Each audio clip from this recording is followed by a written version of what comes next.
الحمد لله الفتاح المنان ذي الطول والفضل والإحسان الذي من علينا بالإيمان وفضل ديننا على سائر الأديان ومحى بحبيبه عبده ورسوله محمد عبادة الأوطان وقسه بالمعجزة والسنن المستمرة على تعاقب الأزمان صلى الله عليه وعلى سائر النبيين وآل كل ما اختلف الملوان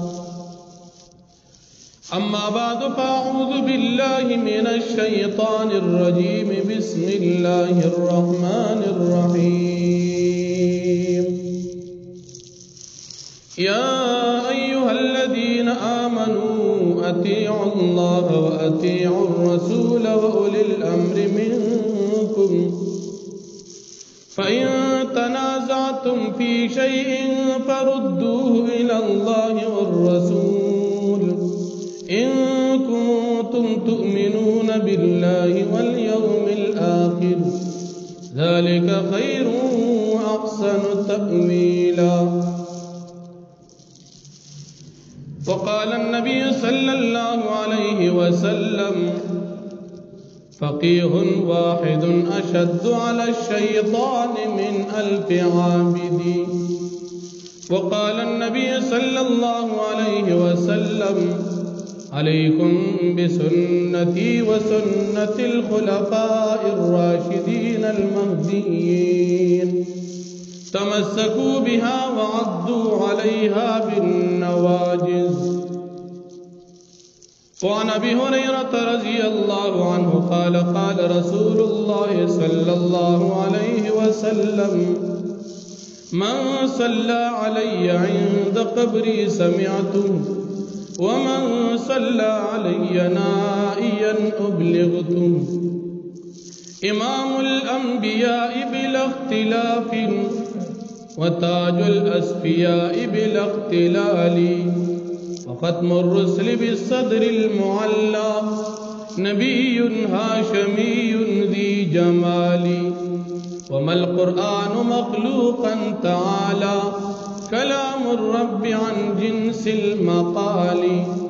وقال ابن المبارك لقد زان البلاد ومن عليها إمام المسلمين أبو حنيفة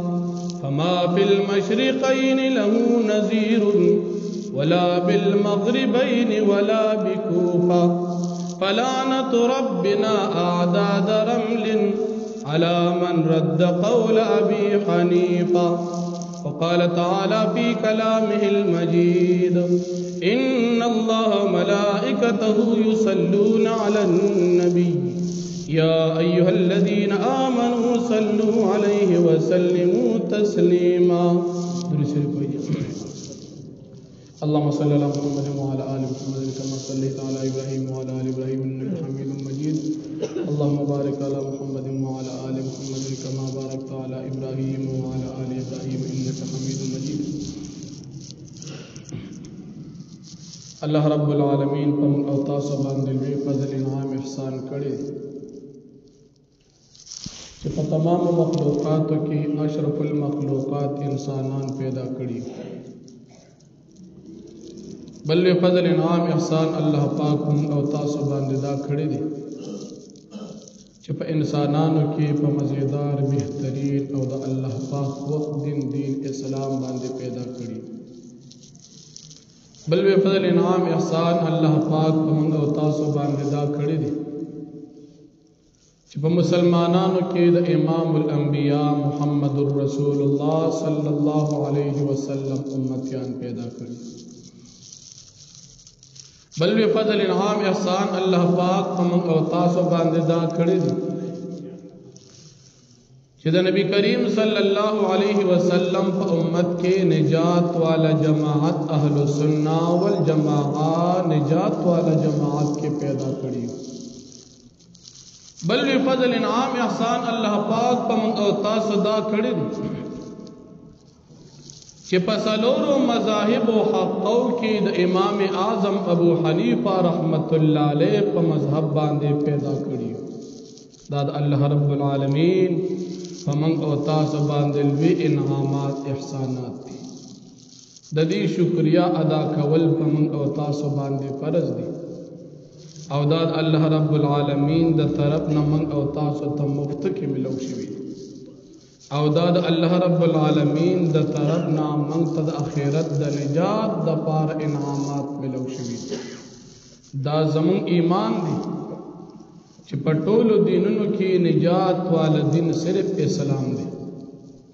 او دا هم زمون ایمان دی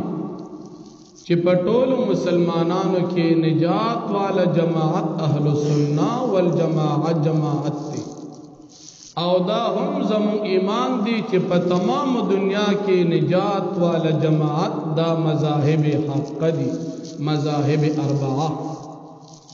په ټوله دنیا کې مسلمانان سلور مذهب یو مذهب د امام ابو حنیفه رحمت الله علیه چې دا امامان استاد او د صحابه شاګرد دي د مذهب د امام مالک رحمت الله علیه چې دا د امام ابو حنیفه رحمت الله علیه شاګرد دي درې مذهب د امام شافعی رحمه الله چې دا د امام مالک رحمت الله علیه شاګرد دي او سلورم مذهب د امام احمد بن حنبل رحمه الله غالبا دا د امام شافعی رحمه الله شاګرد دي دنیا کې مذهبونه سلور دي ټول دنیا کې چې ګرځي مسلمانان ګور نو دې مذهبونو کې په یو مذهب باندې روان او دا هم زموږ ایمان دی چې پدری او یادل کې نجات والا جماعت واحد جماعت اهل السنه والجماعت دی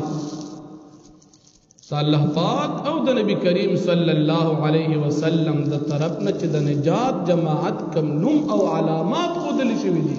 هغه صرف اهل السنه والجماعت دی منګو تاسو باندې الله رب العالمین انعام کړی دی چې په څلور مذهبونو کې د امام اعظم ابو حنیفه رحمت الله علیه په مذهب باندې مفت کې الله پیدا کړی تدل انعام څنګه چې زموږ استاد پیغمبر په نور پیغمبرانو باندې الله رب العالمین اوچت پیدا کړی دی دغه رنګي زموږ استاد امام هم په نور امامانو باندې اوچت خود دې سره چې ذهن کې یو خبر اوساتو ټول پیغمبران د امام الانبیاء نبی کریم صلی الله علیه وسلم مرتبه ته رسي او ټول پیغمبران به شمول نبی کریم صلی الله علیه وسلم د الله پاک مرتبه ته رسي او ټول صحابه کرام د نبی کریم صلی الله علیه وسلم یا د بل پیغمبر مرتبه ته رسي او ټول بزرگان د ادنا صحابی مرتبه ته رسي دا زمونږ استاد ایمان دی گر فرق مراتب نکونی زندگی کدا مرتبو فرق نہ ساتي نو بیا وی د سره مسلمان نه پیغمبر علیہ السلام مرتبه جدا ده د نور پیغمبرانو جدا ده د صحابو جدا ده د غي د شاګردانو جدا ده د هر چا خپل مرتبه د فرق بساتي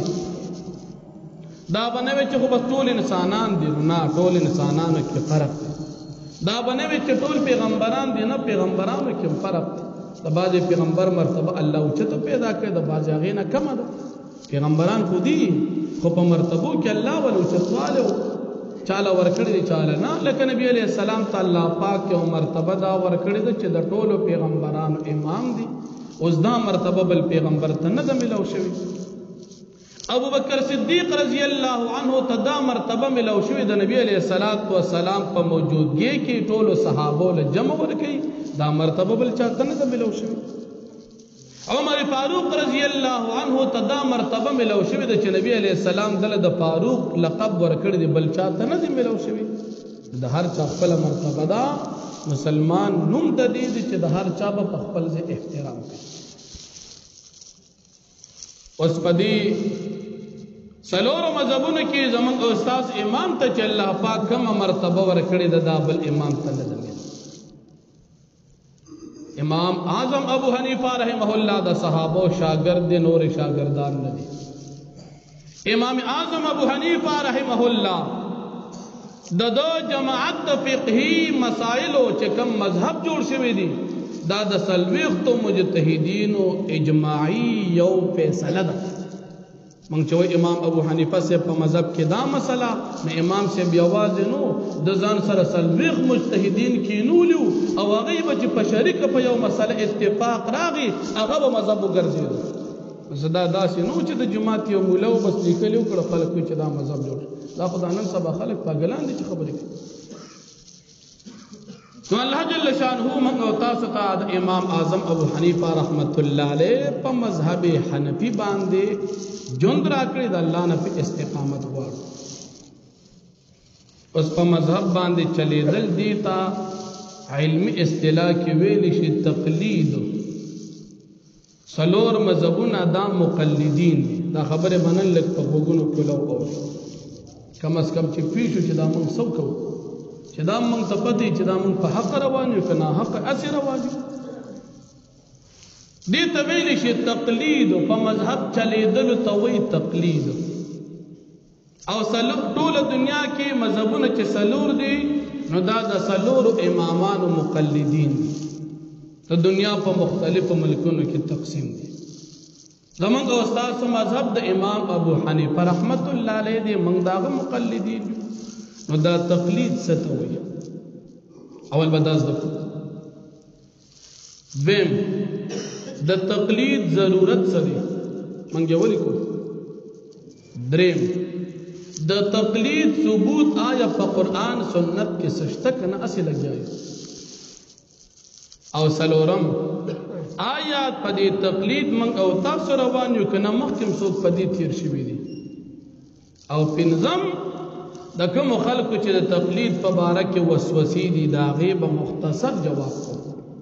تو دا خبر چستا سجین کی اول مسئلہ تقلید ستوئی تقلید دا قلادین ماخوذ دی او قلادا غالکے توئی نو که نسبت انسان تو شي ناغي ته خلق بیا هار وي تاسو خیال کړئ دا خلق هارونه اچي دې ته بیا هار وي او که نسبت زناور تو شي هغه ته بیا پټي وي خدا قلادا تقلید دا غاړه کې د انسان مطابق د انسان سره برابر نوم دی او د زناور مطابق د زناور مناسب نوم دی د زناور سره پټي مناسب د انسان سره هار مناسب دی ځکه د زناور د انسان فرق شته اوس به یو سړی وي چې دا فرق په دې استاد د ځان نه د ځان نه مې نه دی کړی ام المؤمنین حضرت عائشہ صدیقہ رضی اللہ عنہا بارک راضی دی د خپل خور حضرت اسماء رضی اللہ عنہا نا ہار واغشتو دې کې حدیث مبارک کی راضی انها استعارت من اسماء قلادتن ہار واغشتو نو په حدیث کی راضی چې دې ته قلاده واغشتا او قلاده غهار توي چې عائشہ رضی اللہ عنہا غاړه کې چول او قرآن کریم کے راضی حرمت علیکم المیتۃ والدم ولحم الخنزیر وما اهل لغیر الله به والمنخنقۃ والموقوذۃ والمتردیۃ والنطیحۃ وما اکل السبع الا ما ذکیتم ذبح علی النصب وان تستقسموا بالازلام دې کې راضی لا تحلوا شعائر الله ولا الشهر الحرام ولا الهدي ولا القلائد قرآن کی راضی او قلائد نو دلته قلائد نه هغه ساروی مراد دي چې دا حاجیانی د حج د پار د مینا میدان ته بوزي او غیر تغاړه کې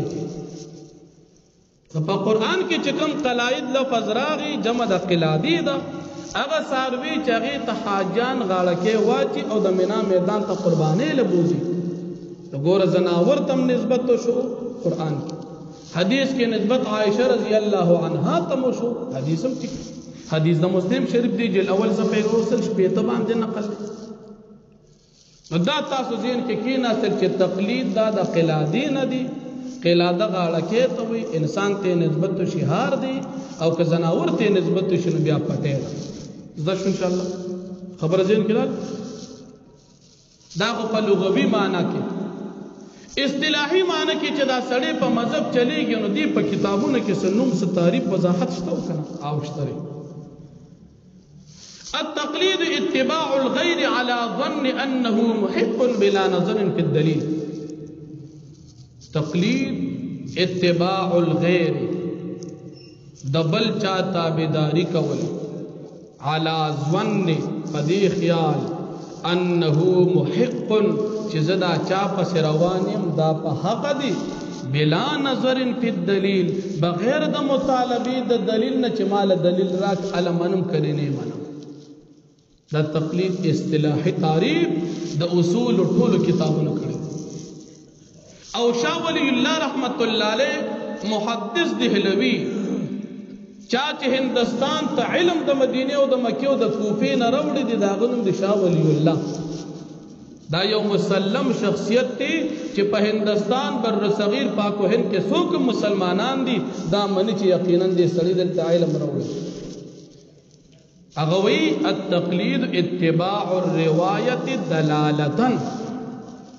د شریعت تابعداری د یو ماهر پر رهنمایي کې عمل پر روایت باندې په قران سنت د صحابه او اقوالو په خپل په نه پیږي د چا پر رهنمایي کې نو حاصل دا شو د ماهر شریعت پر رهنمایي کې په قران او سنت باندې عمل کول د دینم تقلید دی. عمل په قران سنت دی خود ماهر پر رهنمایي کې لکه د ډاکټر پر رهنمایي کې په پرچی باندې عمل کول. ډاکټر صاحب په پرچی ولیکل چې تبا دا ګولې راواله نو ډاکټر صاحب تا ته وګدل او تا راواغشتي. ډاکټر ماهر دی او ته مریض یې نو چې تا ګولې راواغشتي د ډاکټر پر رهنمایي کې ځکه هغه د خپل فیل ماهر دی د ماهر پر رهنمایي کې تا په علم طب عمل کو او ګولې دی خوري. دا د تقلید اصطلاحي تعریف شو. د ماهر شریعت پر رهنمایي کې په قران او سنت باندې عمل کول دې ته تقلید وایي. دا د تقلید شو اصطلاحي تعریف. اوس د تقلید په دې مذهب چلیدلو ضرورت څه دی؟ دا غټه مسله ده. ضرورت یې دا ده چې یو سړی په خپل په دنیا کې جون تیري دا خبرې په سوچ وي په دنیا کې جون تیري او دې مسلمان نو دې د شریعت پابندي دې به منظم کوي روزه بم نيسي عبادت بټول کوي. اوس دته ضرورت دی چې په دې قران او سنت باندې دې عمل وکړي. لکه دې خو د شریعت پابند او شریعت قران او سنت دی دې دغه پابند نو په قران او سنت باندې د عمل کولو دې پابند دي نو کدی په کې خو په خپل په قران راواله ځان له مسله حل کې او عمل وکړي. خو که یو سړی نه پیږي دی مجبور دی چې یو ماهر سړی ته وي چې سه به دا مسله راته وایا ځکه ته خو پیږي او ما دا مسله حل کړه. دا ضرورت دی او دا یوازې په شریعت کې نه د دنیا په تمامو کارونو کې د ماهر رهنمایي ضرورت دی. لکه مثال موږ تاسو بلند مثال وایو یو سړی ځان لکور جوړي دی نقشې ته محتاج دی دا نقشه به دی جوړي خو په خپل نه پیږي څوک به جوړي انجینیر سے به جوړي.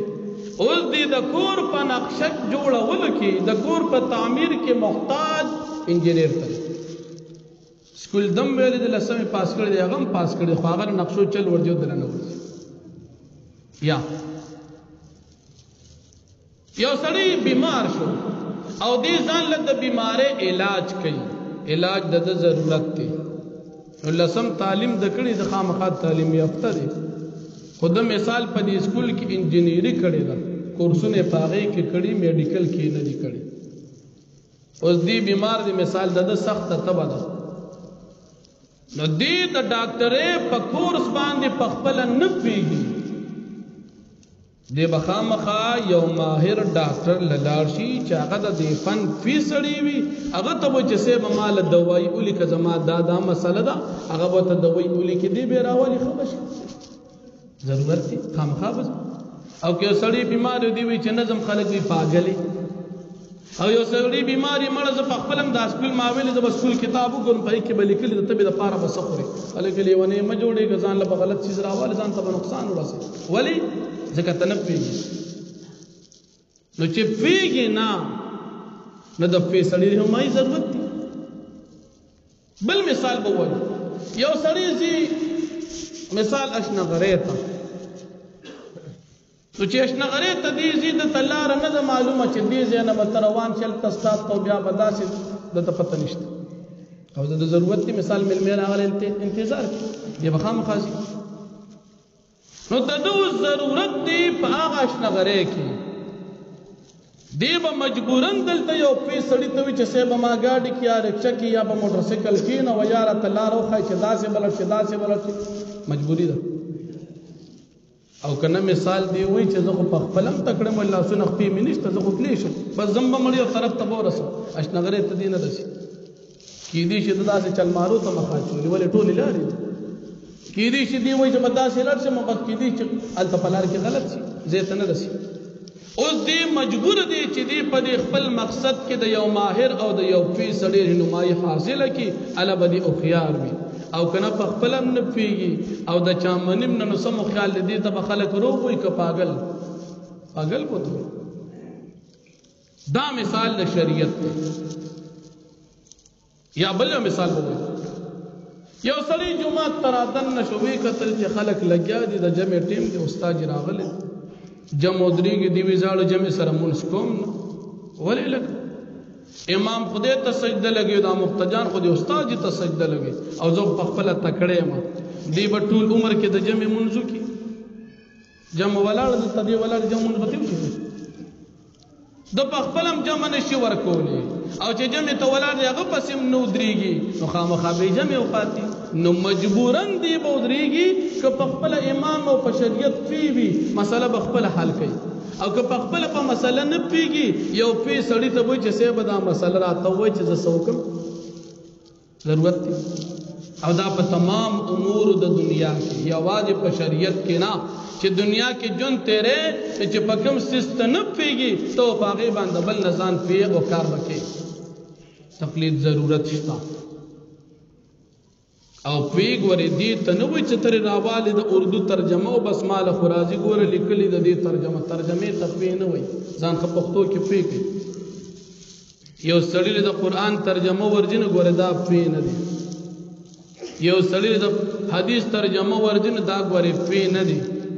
یو سړی له عربی جب ورجنه دا ګوره پی نه دي ولی دا قران او دا سنت یوازې د عربی د الفاظ نوم دي یوازې د ترجمې نوم دي کدی کې د معناګان او مقاصد پراتی راغی نوم دي نو کته وی چې مال خو عربي راځي او زبس پیما یا مثال ترجمه راځي او زب پیم نو دا پی نه دي اوس کته وی چې مال خو راځي نستان زیات صحابه کرام چې د قران کریم د نبی علی السلام اولنی شاګردان دي هغه طبيعه د در ضرورت نه قرانم عربي وا او صحابه عربي نبی پیغمبر علیہ السلام صلی الله علیه وسلم خو بس کتاب پر اغل ځان له ګوري ځکه تاسو عربي درځي کړ او تاسو د پلان نکم مورانه جب قران عربي دا تاسو جب عربي دا بس ټیک درځي بیا مقصد څه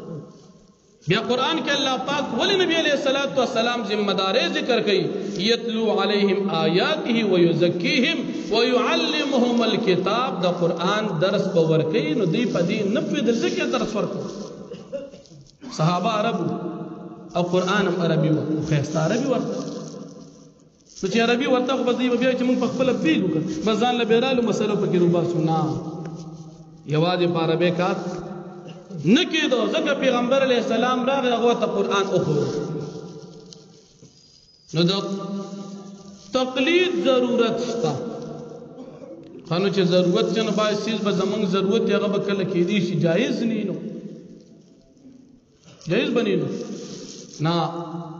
دا تقلید د هغه قبیلې نه د زمونږ ضرورت دی او دا د ناجایز وي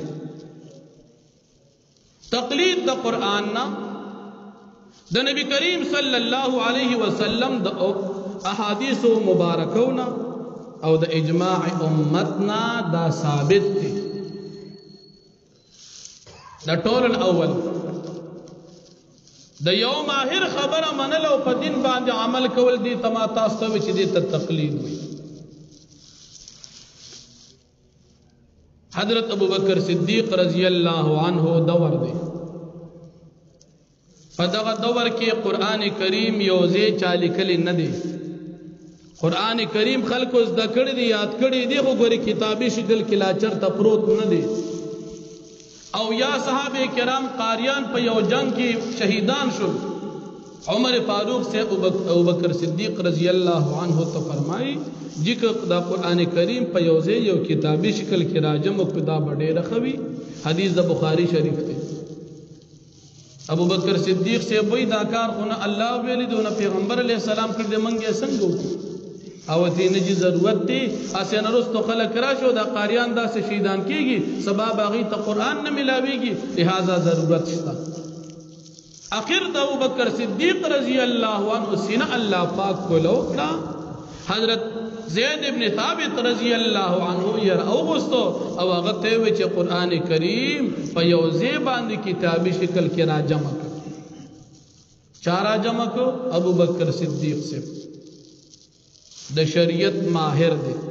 او په دغه دور کې چې څومره مسلمانانو تر نن پورې ټول منی چې د ابوبکر صدیق صاحب د احسان دی او به سړی چې دا خو الله دا چې کنه پیغمبر کړی د ځان کړی لہذا بس موږ نه منو ولید خپل دور ماهر شریعت د نبی علیہ السلام په صحابو کې اولنې صحابي دي او خلیفہ راشد اول دی او د هغه دا کار د مجتهد په حیثیت باندې تمام امت مسلمت تسلیمي نو په قران کریم را جمع کولو کې اولنی خدمت د ابوبکر صدیق صاحب دی او په دې مسله کې ټول مسلمانان داغه تقلید کوي چا مت شرک کفر بدعت ناروا نه دی ویل او سړی وای دا کار غلط کړی وای قران ول را جمع پیغمبر علیه السلام نه را جمع کو په خپل وخت او را جمع چا ویل تر اوسه نه چې غلط دی نو کې سړی وای چې غلط تین منګ وای ټول امت مسلمه منی تی نه منی ته پاگل علاج عمر فاروق رضی اللہ عنہ په دور کې صحابه کرام اول نه چودي به تراوی کولی جدا جدا به کولی عمر فاروق رضی اللہ عنہ یو ورځ جمعه ترا دن نشو خپل دور خلافت کې چې وی قتل صحابه ټول جدا جدا ولادي تراوی کې د رمضان په میاشت عمر فاروق رضی اللہ عنہ ابی ابن کعب رضی اللہ عنہ را اوغخته وی راشه په مسله باندې ودرېګا او ټول لپاره جمع باندې شل رکعات تراوی ورکوا او په تراوی کې وت ختم شروع کړ خلیفہ راشد دی مجتهد دی د خپل دور ماهر شریعت دی تر نن پوری مسلمانان دغه د خدمت منی او په هغه طریقه باندې خپل عبادت کوي تر اوسه چا انکار نه دی کړی مجتهد دی تراوی کړی دي په جمع سره کړی ختم شروع کړی دي او صحابه موجود دي چا پیرات نه کړی نو د مجتهد دا کار دی ټول امنو ټول په شریکه قبول کو دې ته تقلید وي تقلید صحابه کړی دي نه دي کړی دریم عثمان رضی الله عنه په خپل دور خلافت کې چې کله مسلمانان او قتل چې مسلمانان خډیر در لري پورې خواره شول د دنیا مصروفیات زیات شو صحابی ته وی چې تبا د جمعې پر ورځ دو اذان کې یو اذان به د زوال سره نږدې کې او دویم اذان چې کله جمع ودرېږي او خطبه کېږي دې ټیم کې به کې عثمان رضی الله عنه د زوال سره نږدې اذان ابتدا وکړه او د خطبه سره اذان د نبی علیہ السلام په وخت کې او د زوال سره اذان د نبی علیہ السلام وخت کې نو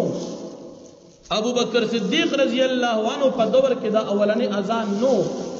عمر فاروق سے په دور کې نو عثمان سے شروع کو ټول مسلمانانو په شریک اومنل چې دا کار بالکل ټیک دی منګستا تابعداري کو اذان په مسله کې ټول امت مسلمه مذاهب اربعه تر نن پوری داغه تقلید کوي او دامنا حدیث د بخاری شریف دی او سړی دام نشي چې استاد دا به د ځان به نه بخاری شریف کې شته دریم دلیل شو صحابه تقلید کړي تقلید شرک ته کفر دی بدعت ته گمراهی ده شرک کفر نه دی که شرک کفر صحابه پیږي ته نه پیږي چې ته غلط ته غلط ته ټیک دی درې دلیل شو سلورم صحابه کرامو په دور کې د نبی کریم صلی الله علیه وسلم په دور کې د عثمان غنی صاحب په دور کې د خلفای راشدین په دور کې په قران کریم باندې دا زبرزیر نو زبرزیر نو بس قران بداسو لکه منګو تاسو چې اردو پښتو لیکو زبرزیر پینې پداسي پینو حجاج ابن یوسف په دور کې علما اگر جمع کړ چې خلک دا قران اسنه د زور په زیر وي او زیر په پیش وي ګډوډ نه وي علما را جمع کړ چې په دې باندې زبر زیر ولیکي د قران زبر زیر د حجاج ابن یوسف په دور کې علما کړي دي تابعین کړي دي تر نن پورې مسلمانان زبر زیر والا قران کې تلاوت کوي او په دې مسله کې د حجاج ابن یوسف د دور د علماء تقلید کوي ولې چې په دې قران کې د ازور زیر نیمه او تا تلاوت کولی شو چاته دا پته لګي چې دې باندې بدو سوې ما دا خو زبر زیر پیغی کړی دي نه الله کړی دي نه پیغمبر کړی دي نه ابوبکر صدیق صاحب کړی دي نه عمر فاروق صاحب کړي نه عثمان صاحب نه حضرت علی صاحب د حجاج ابن یوسف د دور علما چې تابعین وغي کړي امت مسلمه اتفاق سره په دې مسله کې تقلید کې تقلید شرک کفر دي دا شرک کفر دي به خداول کې ټول دنیا مسلمانانو جماعتونو کې دا قران زبر زیر والا پروت دي دا د حجاج ابن یوسف د دور د علماو خدمت تقلید کی کنه کی دا هم تاسو هغه مسائل چې تاسو ذهن کې راغلي اول قران کریم را جمع کول دویم شل رکعات تراویح قران کریم د ختم سره عمر فاروق سے دریم اذان عثماني او سلورم قرآن کریم باندې زبر دي ټول مسلمانان کوي کنه دې ته تقلید دي تقلید خو دبل بلانو یو سړی به وایي چې دا خطابات استاد د حدیثونو خبرو کې داس عام خبره دي چې زما ذهن کې رااله قرآن کې شته او قرآن کې شته قرآن کریم کې الله رب العالمین فرمایي یا ایها الذین آمنوا اے مؤمنان اطیعوا الله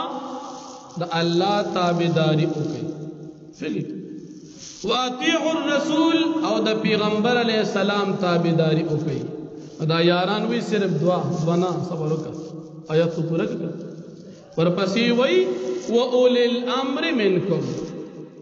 دا د قران یو آیت ګور جدا جدا ځای مې نه دی ویلی یو آیت په شروع کو کر خمه سر تو رسول دا الله تابعداري د پیغمبر علیہ السلام تابعداري او د اول الامر تابعداري او چا ویل دي قران کې الله ویل دي او چاته ویل دي یا ایه الذین آمنو مؤمنان ته وی او موږ تاسو الحمدلله مؤمنان یو نو چې الله تابعداري د پیغمبر علیہ السلام تابعداري اول الامر د موږ چې دا لاسو نو موږ په قران نفي کو ځکه موږ نه پوي پنځه لسمه صدې مسلمانان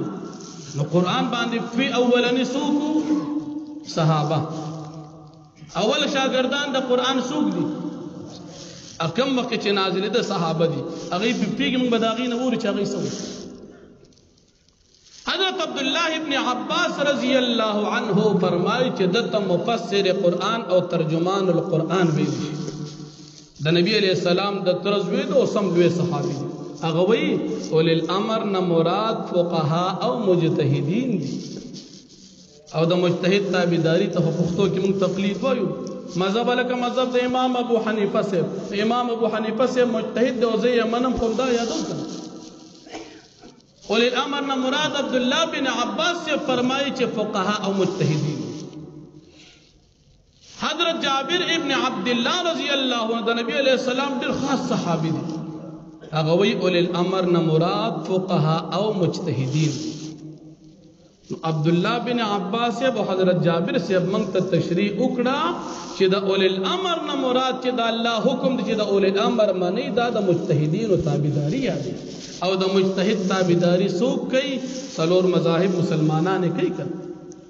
امام ابو حنیفه سے مجتهد دی او الله وی د مجتهد تابعداري کوي منګه تابعداري کو د الله حکم مون پورا مو د الله منو د پیغمبر علیہ السلام منو او د مجتهدین منو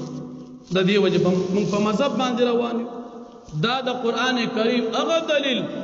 چې تاسو ته د قران نه پیش او دامنا تفسیر د صحابي امام حاکم رحمت الله علیه په خپل کتاب المستدرک علی الصحیحین کې لیکي چې تفسیر د صحابي دا پشان د حدیث د پیغمبر علیہ السلام صحابي خو د ځانه خبرې نه کوي نه د ځانه قصې کې زما ستا په شان خو نو او د صحابي تفسیر وای دا په شان د پیغمبر علیه السلام د حدیث دی د حدیث تشریح څنګه شو چې اول الامر نه مراد فقها مجتهدین قرآن کریم کې الله پاک بل ځای کې فرمایي په سورۃ النحل کې فاسألوا اهل الذکر ان کنتم لا تعلمون سوال کوي د علماونا کله چې تاسو په مسله باندې نه پیږئ علماونا سوال کوي چې کله تاسو نه پیږئ نو چې نه پیږي چا پسې به دین کې زی علماو پسې او علما څوک دي علماو کې څه زمونږ استاد غونتي عالمان هم تر دې زمانه او یو د صحابه شاګردان عالمان مشته چې هغه مجتهدین نو علماء کې بیا سم عالم چې هغه مجتهدي او د مجتهد تابعداري الله فرمایي د علماء نه تپوس کوي او د علماء اصلا اولا مصداق مجتهد دي نو د مجتهد نه تپوس کوي او د مجتهد نه چې تپوس کوي او خبره اومنه خو دې ته تقلید وي نو دا مونږ ته چا ویلي دي الله ویلي دي نو زه به یو سړی وای چې مونږ ته خو ویلي دي چې د الله وی زما منی د پیغمبر علیه السلام منی د بل چا خو منی دی ویلي قرآن وګوره هغې کې ویلي دي د بل هم منه او تاسو ته مې وی چې د چا منه د مجتهد منه نن به لږ مسله اوږدوم ځکه دا خبره ډېره ضروري ده ختموم بل جمعه په دې وي د الله حکم دی زما منه د الله حکم دی د پیغمبر علیه السلام هم منه او د الله حکم دی د مجتهد هم منه نو ته به څه وایې چې د مجتهد تابعداري حکم چا نه دی کړی قرآن وګوره دې کې شته خو چې نه پوهېږي سترګې دې پټې بیا خبره دو آیات مې د قرآن کریم تاسو ته وویل چې د مجتهد د تابعداري حکم الله کړی دی خنه د الله خبره خو موږ ومنله الحمدلله تمام دنیا مسلمانان د مجتهدینو تابعداري کوي او دا د الله مني صحابه کړي وا ته الله یې منلو پاغه مې تسلور احادیث مبارکه وي حضرت معاذ ابن جبل رضی الله عنه د نبی کریم صلی الله علیه وسلم هغه صحابي دي چې د پیغمبر علیه السلام وحی لیکل قرآن بچ نازل دا هغه بدی لیکو یو پای کې حضرت معاذ ابن جبل سے بہت ډیر بزرگ او فقيه صحابي نبی علیہ السلام متحد یمن گورنر دی جوړو تکم جی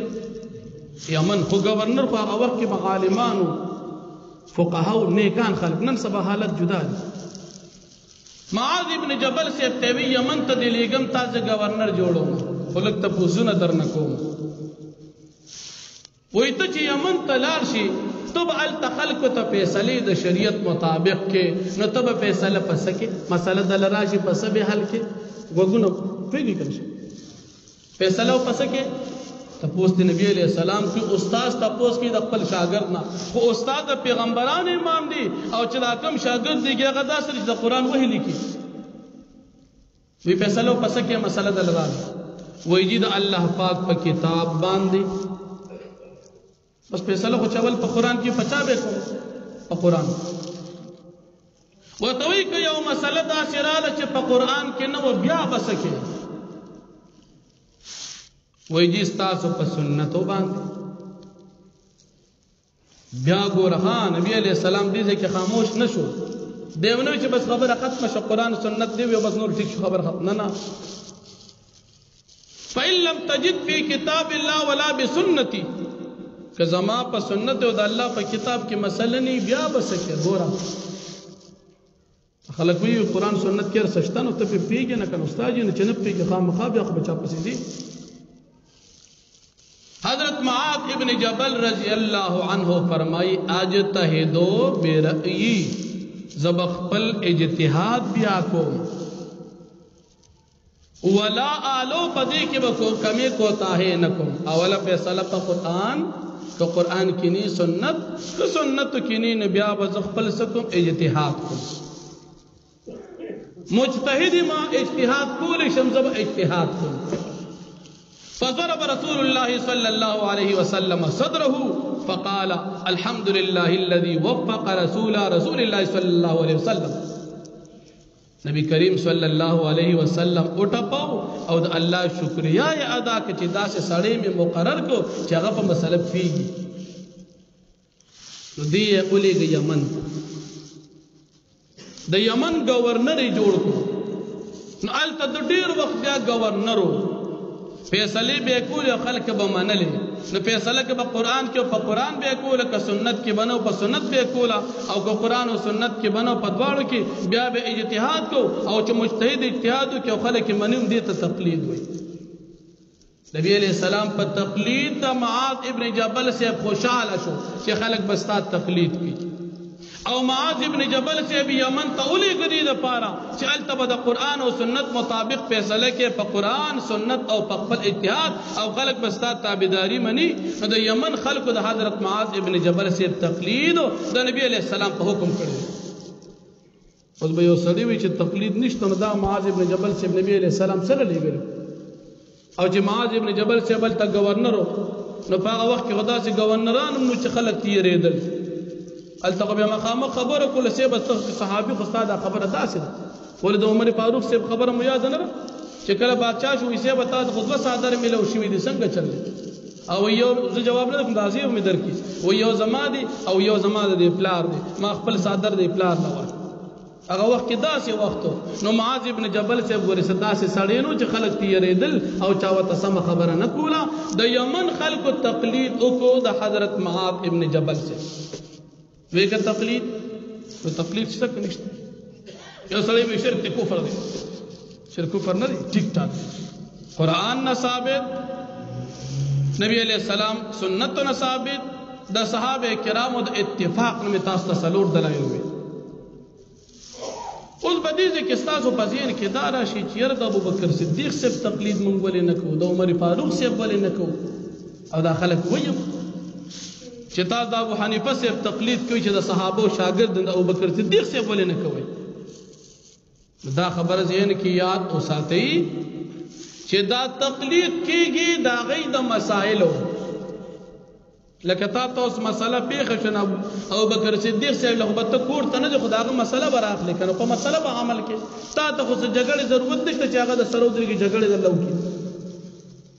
تا ته ضرورت د مسئلې دی، او دغه مسائل ابوبکر صدیق صاحب او صحابو حل کړي دي. البته د هغې نه کتابي شکل کې نقل نه دي. هغه وخت کې د کتاب دا دستور نو چې خلک به لیکل کی، مسئلې به ټولې لیکي، قلم به موجود دي، دوات به موجود دي، او کاغذ هغه وخت کې دا د امام اعظم ابو حنیفه رحمت الله علیه او د دې مجتهدینو په دور کې او د هغې مذاهب 4 دا مکمل مدون شو، تدوین وشو، کتابونو کې رالل. نو چې تا ته اوس مسله پېښېږي نو ته کتاب کې کتې شي. او د ابوبکر صدیق صاحب په دور کې دا تدوین نو شوی، نو چې د هغې نه کوم حدیث نقل دي هغه د ټولې زندګۍ دپاره تا ته په یو ځای باندې عمل نه جوړېږي، ځکه تا ته مسله یو پکار هغه نه بني نقل شوي. دا خدمت الله واغشت. اوس به یو سړی ووایي چې دا خو موږ د امام ابو حنیفه صاحب د کتابونو تقلید کوو، صحابه ولې نه لیکو؟ خو پکار دی چې هغوی دا اجتهاد کړو، دا مذهب یې لیکلی وکړه. دا نظام د الله دی. د قرآن راجمع کېدل بیا خو پکار دی دا سوال وکړي چې دا پیغمبر علیه السلام ولې راجمع کوو چې ابوبکر صدیق صاحب یې راجمع کړي. نو بیا به دا ووایي چې نبی علیه السلام حدیثونه صحابه ولې نه لیکل چې امام بخاري صاحب رستو لیکي. دا سوال ستا په ځای د الله کار دی. نو دنیا کې خلک تقسیم کړي دي، څوک جامې جوړي، څوک یې ګنډي، څوک یې وینځي، څوک ډوډۍ پخوي، څوک یې خوري، څوک یې اوړو کې کار کوي. د دنیا زندګۍ کې مختلفو شعبو کې خلک الله تقسیم کړي دي. کنه دا د الله نظام دی. په دین کې الله د چانه په یو میدان کې کار واغښت، د چانه بل میدان کې. نو د الله په کار باندې اعتراض کول دا د مسلمان شان نه دی. دا خو مسله د تقلید می تاسو ته مختصرا وي. 4 مذاهب دا حق دي. قرآن نه مسله وړاندې شو، صحابه کرامو تقلید کړی دي. د احادیث مبارکونه می تاسو ته پیش کړه. دین علاوه شاه ولی الله رحمت الله علیه فرمایي ولمن درست مذاهب الحق مذاهب 4. شاه ولی الله رحمت الله علیه فرمایي ولمن درست مذاهب الحق الا 4. هر کله چې حق د مجتهدینو کوم مذاهب او مسائل هغه ټول ختم شول، صرف دا 4 پاتې شول. فاتباعها اتباع سواد الاعظم نو د دې څلورو مذهبونو تابعداري دا د سواد اعظم تابعداري ده او نبی علیہ السلام حدیث د مشکات دی اتبعوا السواد الاعظم د لوی جماعت د مسلمانانو تابعداري او تقلید کوي. نو شاه ولی الله رحمت الله علیه څلور مذاهب یادي چې د دې کې مخامخا په یو مذهب روانه امت مسلمه اجماع ده او دا مو د نبی کریم صلی الله علیه وسلم په دور کې دا دین د مسلې درې طریقې وي. یو دا چې نبی علیہ السلام په مسله بیان کړه چا توفیق شو هغه بیان شو. دویم دا چې نبی علیہ السلام نه یو سړی جوړو نو مجتهد صحابي له بوله چې دا مسله مې دار له حل کړه هغه بوله حل کړه. او دریم دا چې سړی په خپل مجتهد په مسله به طریقه باندې عمل وکړي خپل ورتلو. بیا چې نبی علیہ السلام دنیا نه تشریف یوړو نو بیا د مسلې د حل صرف دو طریقې پاتې شوې. یا به په خپل پیږي او یا به یو پی سړی پسې دین علاوه بل لار نشته. او که یو سړی داسې نه کوي چې نه په خپل پیږي او نه پی سړی پسې ځي نو دې چرته په شریعت عمل نشي کولی. دې به خواهشاتو پسې روانې نو چې خواهشاتو پسې روان د خواهشاتو ځای بیا جهنم دی. معلومه دا شو چې په دین کې په تقلید باندې عمل کول شته. تقلید د قرآن و سنت د شریعت نه ثابت دی. الله پاک دې موږ او تاسو ته په دې خپل مذهب د امام اعظم ابو حنیفه رحمت الله علیه باندې استقامت نصیب کړي. په دې مذهب کې هغه خلق دي چې هغه مجاهدین تیر شوي دي، محدثین تیر شوي دي، فقها تیر شوي دي، قاریان تیر شوي دي، داسې دا چې خلق تیر شوي دي چې د لکونو احادیث حافظان. مختصرا یو امام ابو حنیفه سے یو شاگرد دی دا غنم دی یحیی ابن معین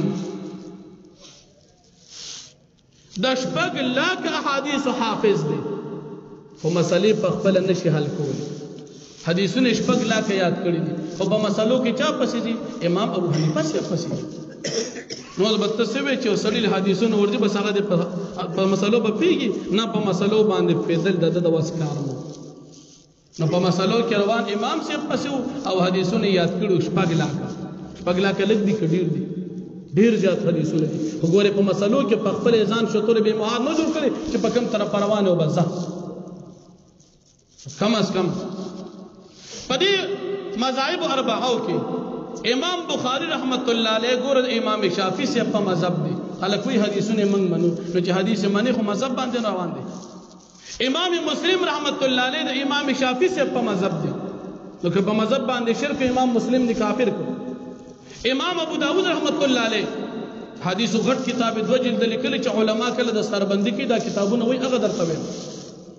هغه په خپل د امام محمد بن حنبل رحمت الله علیه شاګرد دی. امام نسائی رحمت الله علیه د امام شافعی رحمت الله علیه شاګرد دی. ابن ماجه صاحب ابن ماجه د امام احمد بن حنبل صاحب شاګرد دی. امام طحاوی د امام اعظم ابو حنیفه رحمت الله علیه شاګرد دی. چا چې حدیثونه را جمع کړي دی په خپل مقلدین دي. نو ته چې په بخاری شریف باندې عمل کې نو التقاغه په مذهب روان دي او حالان کې ستا په نسبت باندې مذهب باندې چلیدل غلط دي نو د غلط سړي کتاب ګوري. که امام بخاری سے په مذهب چلیدو هغه صحیح نو موږ بیا ولې غلط شو او په مذهب هغه چلیږي که هغه غلط شو نو موږ هم غلط شو. خو غلط هغه ته څوک نه وایي. احادیث چې چا را جمع کړي دي ګوره د محدثینو څلور طبقې دي. طبقات حنفیه هغه محدثین چې کوم د امام ابو حنیفه سے په مذهب تیر شوي. طبقات شافعیه چې د امام شافعی سے په مذهب کې محدثین تیر شوي. طبقات حنابلہ چې د امام احمد بن حنبل سے په مذهب کې محدثین تیر شوي دي. طبقات مالکیه چې د امام مالک رحمت الله علیه په مذهب کې محدثین تیر شوي. محدثین باقاعده په خپل په مذهب روان دي. یو سړی وي په مذهب باندې چلیدل غلط دی نو ته به یوازې ما ته غلط دی که هغه پخوانو ته به وي او که نه ما ته وي هغوی ته نه انصاف نه شو او که انصاف به چې کوم هغوی ته غلط دی نو بیا خو د کار خراب شو. مذاهب اربعه ټیک دي موږ د الله نه په دې باندې استقامت واړو. زموږ نسل در نسل موږ د الله پاک په مذهب د امام ابو حنیفه رحمت الله علیه باندې روان او په دې باندې موږ الحمدلله مطمئن یو. موږ د الله جل شانه نه جن عمر په دې مذهب باندې واړو. امام ابو حنیفه رحمت الله علیه هغه سړی چې د صحابه شاګرد او موږ دغه سړی لمن نیولې ده چې د صحابه شاګرد موږ د دې وخت په مليانو پسې نه ځو. امام ابو حنیفه رحمت الله علیه د صحابه شاګرد نو موږ لمن دا غني سو. اوس نن سبا سم مليان الله پاک دې رحم وکړي. مليان خو نه سبا کمزوري اخر زمانہ ده نو کم از کم په دې خپل مذهب باندې موږ د الله نه خوشاله من پدې مطمئن یو من د چا په وسوسو کې ناراضو او که کلم چا وسوسه دا ورسوله الحمدلله زمونږ د علماء دیوبند د خادمان د طالبان تاسو وړاندې موجود دي د الله رب العالمین په فضل احسان بس تاسو وسوسې ختمي الله جل شانه دې مونږ ته په دې مسله باندې استقامت راکړي الحمدلله رب العالمین والعاقبة المتقين والصلاة والسلام على أشرف الأنبياء والمرسلين وعلى آله وصحبه أجمعين الله پاک موږ ته سوې په دې باندې موږ ته عمل راکړي الله پاک موږ ته په دې مذهب حنفي د امام اعظم ابو حنیفه رحمت الله علیه په مذهب حنفي باندې استقامت راکړي فعقیده اهل سنت والجماعه باندې موږ ته استقامت راکړي د علماء دیوبند جماعت سره موږ ته الله پاک استقامت نصیب کړي بیماران چې څومره مسلمانان د شفای کامل ورکړي څومره مسلمانان تر دې د مفاسد ټول بخنو کې د مسافر په حال باندې رحم وکړي الله پاک موږ ټول ته زمونږ د ملګرو ته زمونږ د مقتدیان متعلقین محبین او محبین ته الله پاک په ټول ته په دغه مذهب عقیده استقامت ورکړي د دې ملګرو په زړونو کې چې څومره جایز مرادونه دي الله د غیبی خزانو نه پوره کړي وصلی الله تعالی علی خیر خلقه محمد و علیه وصحبه